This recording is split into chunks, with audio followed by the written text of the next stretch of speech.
Welcome to anime Tamil series. இன்னைக்கு நம்ம பார்க்க போகிறது the rebirth villain the legend of CSU season 1 episode 55. இன்னும் நம்ம சேனலை சப்ஸ்கிரைப் பண்ணலன்னா சப்ஸ்கிரைப் பண்ணிக்கோங்க, பக்கத்தில் இருக்க பெல் பட்டனை கிளிக் பண்ணிக்கோங்க. அப்போ தான் நான் போடுற வீடியோ நோட்டிஃபிகேஷனாக வரும். சரி வாங்க வளவலன்னு பேசாமல் நம்ம எபிசோடுக்குள்ளே போகலாம். எபிசோடோட ஸ்டார்டிங்கில் என்னோட பேர் ஜின்யாவோ, எனக்கும் தைசு ஹோலிசனுக்கும் சாகுற வரைக்கும் தீராத பகை இருக்கு. நான் இன்னைக்கு வந்து ப்ராமிஸ் பண்ணுறேன், இந்த ஜியோசுவை யார் கொல்றாங்களோ அவங்க தான் என்னுடைய வருங்கால கணவர். அவங்க ஜென் ஃபேமிலியோட மருமகனாகவும் வரலாம் அப்படின்னு சொல்லி அவ ஒரு அறிக்கை அந்த மைதான விட அங்க இருக்க பீப்புள் எல்லாம், என்னது ஜென் ஃபேமிலி சேர்ந்த போல நம்ம வந்து கல்யாணம் பண்ணிக்கிற முடியுமா? இது ஒரு நல்ல வாய்ப்பு நமக்கு. நம்ம இந்த ஆயில் முழுக்க சம்பாரிச்சா கூட இவ்வளவு சம்பாதிப்போமான்னு தெரியாது. இது நமக்கான ஒரு ஷார்ட்கட் அப்படின்னு சொல்லி ஒருத்தன் சொல்ல, இன்னொருத்தன் இது நமக்கு ஒரு நல்ல ஆப்பர்ச்சுனிட்டி அப்படின்னு சொல்லி கேட்கறேன். அங்க இருக்க அந்த மொட்டத்துல ஜியோசு, இன்னைக்கு உங்க கதை முடிஞ்சதுரா அப்படின்னு நினைக்கிறேன்.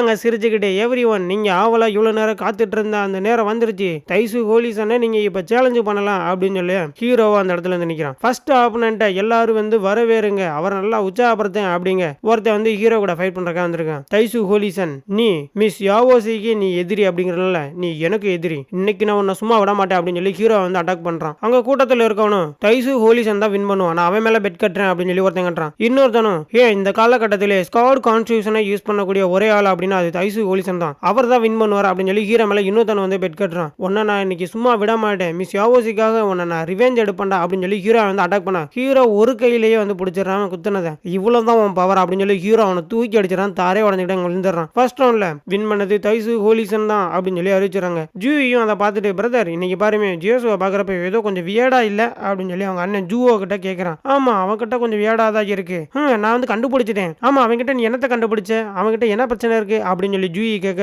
அவங்க அண்ணன் காரணம் தைசு ஹோலிசன் அவன் ரொம்பவே ஸ்ட்ராங்கான ஒரு ஆள், அதனால அவங்க ஃபைட்டிங் வரவே இல்லை. அவனை மாதிரி இருக்கக்கூடிய ஒரு பப்பட்டை தான் இங்க வந்துட்டு ஃபைட் பண்ண வச்சிட்டு இருக்கான். என்ன சொல்ற, தைசு ஹோலிசன் இங்க ஃபைட்டிங் வரவே இல்லையா அப்படின்னு சொல்லி ஜூயி அவங்க அண்ணனை பார்த்து வந்து கேட்கறான். அங்க சீனை கட் பண்ணிட்டு ஹீரோ பார்த்து அங்க நல்லா வந்து தாய் மசாஜ் பண்ணிட்டு வந்து படுத்து கிடக்க, நல்லா பண்ணுங்க அப்படின்னு சொல்லிட்டு அந்த இடத்துக்கு யாவோச்சி ஹோலி டாக்டரும் வந்துடுறான். நீ ஃபைட் பண்ணுவேன்னு சொல்லி தான் நான் வந்து நினைச்சேன் அப்படின்னு சொல்லி ஹீரோ பார்த்து கேட்க, ஹீரோவும் நான் அங்க போய் சண்டை போடணும்னு அவசியம் கிடையாது, என்னுடைய பப்பட்டு அது எல்லாத்தையும் பாத்துக்கிறோம் அப்படின்னு சொல்லி ஹீரோ படுத்து கிடக்கான். ஃபோர்த் ரவுண்ட்லயும் தைசு ஹோலிசன் வின் பண்ணிட்டாரு அப்படின்னு சொல்லி பின்னாடி இந்த சவுண்ட் கேட்க, மாஸ்டர் வூகாங் உங்களுக்கு ஒரு ஆயுதத்தை செஞ்சு தர சொல்லி நீங்க கேட்டீங்களாமே, ஆனா அவர் செஞ்சு தர முடியாதுன்னு சொல்லிட்டாராமே. நான் உங்களுக்கு ஹெல்ப் பண்ண முடியும், ஆனா அதுக்கு ஒரு நிபந்தனை இருக்கு, இன்னைக்கு ஒரு நாள் முழுக்க நீங்க என் கூட இருக்கணும் அப்படின்னு சொல்லி யாவோச்சி ஹோலி டாக்டருக்கு ஹீரோவும் எந்த பிரச்சனையும் கிடையாது அப்படின்னு சொல்லிடுறான். செவன்த் ரவுண்ட்லயும் தைசு ஹோலிசன் வின் பண்ணிட்டாரு அப்படின்னு சொல்லி பின்னாடி இருந்து ஒரு அனௌன்ஸ்மெண்ட் கேட்குது. ஹீரோவா வந்து தனியா வந்து கூட்டிட்டு போயிடுறான். யாவோச்சி ஹோலி டாக்டர், நீங்க ரொம்ப ஸ்ட்ராங்கான ஒரு லெசர் செயின்ட், என்ன இப்படி ஆள் இல்லாத இடத்துக்கு கூட்டிட்டு வந்து இப்படி பலாத்காரம் எதுவும் செஞ்சிட மாட்டீங்களே, நான் ஒரு கன்னி பையன் அப்படின்னு சொல்லி ஹீரோ சொல்ல, இப்பெல்லாம் என்ன கேலி செய்யாதீங்க அப்படின்னு சொல்லி யாவோச்சி ஹோலி டாக்டரும் சொல்றான். நல்லா சிரிச்சுக்கிட்டே, நம்ம எக்ஸ்பெக்ட் பண்ணது போலதான் எல்லாமே போயிட்டு இருக்கு, இதோட அதை முடிச்சுக்கிற வேண்டியதான், நமக்கான நேரம் வந்துருச்சு அப்படின்னு சொல்லி அவங்களோட பிளான் வந்து இப்பதான் எக்ஸ்பெக்ட் பண்றாங்க. இதோ வந்திருக்காரு பாத்தீங்களா உங்க முன்னாடி, இவரோ தான் வந்து டாங் டூ, அடுத்து நம்ம ஹீரோ கூட ஃபைட் பண்ண போறது இவர் தான் அப்படின்னு சொல்லிட்டு ஹீரோ கிட்ட அவன் டெலிபதி மூலியமா வந்து பேசுறான். ஜியோசு இவன் தான் நம்மளோட ஆளு, நம்ம பிளான் படி இவன் பாய்சன் பவரை கொண்டவன், இவனுடைய ஃபேஸ் முழுக்க அப்புறம் இவனோட கழுத்துல எல்லா இடத்துலயும் பாய்சன் தான் இருக்கும்.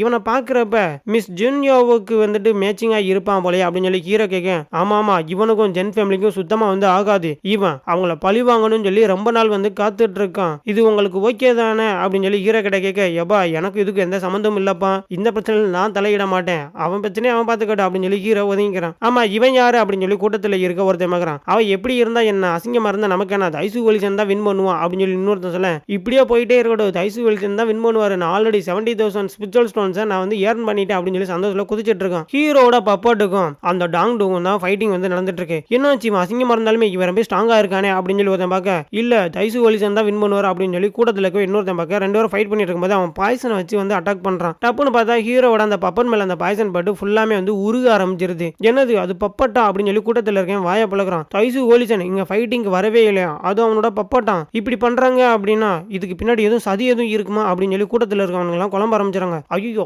இப்போ நான் எப்படி வந்து ஜட்ஜ்மெண்ட் சொல்லுவேன், இப்போ யார் வின் பண்ணதா நான் சொல்லுவேன், தைசு ஹோலிசனா இல்ல டாங் டூவா அப்படின்னு சொல்லி ஆச்சரியத்துல பார்க்க, ஜென் ஃபேமிலியை சேர்ந்த ரெண்டு சிஸ்டர் வந்து அதை வந்து பார்த்துட்டு இருக்காங்க. ஹீரோ மாசான ஒரு என்ட்ரி அந்த இடத்துல கொடுக்குறான். தரையே வந்து உடஞ்சு போயிருது. ஹீரோ கிட்ட இருந்த அளவுக்கு அதிகமான ஆரா வந்து வெளியில வந்துட்டு இருக்கேன். ஆமா அவர் இன்னைக்கு என்ன ரொம்ப வியர்டா இருக்காரு, அவர்கிட்ட இருந்து அளவுக்கு அதிகமான ஆரா வெளியில வருது, அவர் வந்து நின்னே அந்த தரையை வந்து உடஞ்சு போயிடுச்சு. எல்லார்கிட்டையும் நான் வந்து ஒன்னு சொல்லிக்கணும்னு நினைக்கிறேன், எனக்கு ரீசெண்ட் டேஸ்ல கிடைச்ச அந்த கான்ஸ்டியூஷன் ட்ரையல்ல அதிகமான ஸ்ட்ரென்த்தை கண்ட்ரோல் பண்ண முடியல, அந்த ஸ்ட்ரென்த்தை கண்ட்ரோல் பண்ண முடியாதனால தான் நான் டைரக்டா வந்து ஃபைட் பண்ணல அப்படின்னு சொல்லி ஹீரோ அங்க சொல்ல, கூட்டத்தில் இருக்கணும் ஒருத்தன் இருந்துச்சு வந்து ஹீரோட ஆள் தான் அவனு வந்து சொல்றான். ஹோலிசன் நம்ம மேல வந்துட்டு ரொம்ப அக்கறைப்பட்டதா அவர் இந்த இடத்துக்கு வந்து சண்டைக்கே வரல, ஏன்னா அவர் அவருடைய ஸ்ட்ரென்த்தை கண்ட்ரோல் பண்ண முடியாம இங்க இருக்க யாரையாவது அட்டாக் பண்ணி கொண்டுட்டாரு அப்படின்னா அது நமக்கு தானே வந்துட்டு கேடு. அதனாலதான் அவருடைய பப்பட்டை வச்சு இங்க வந்து ஃபைட் பண்ணாரு. அவர் இதனால தோத்து போனா கூட பிரச்சனை இல்லை அப்படின்னு சொல்லி அவருடைய ஓன் ரிஸ்கை தான் அவர் வந்து எடுத்திருக்காரு. தைசு ஓலிசன் வாழ்க அப்படின்னு சொல்லி ஒரு சவுண்டை விட தைசு ஓலிசன் எல்லாரும் வந்து கத்துறாங்க. ஹீரோ இந்த பப்பட் என்னுடைய ஸ்ட்ரென்த்ல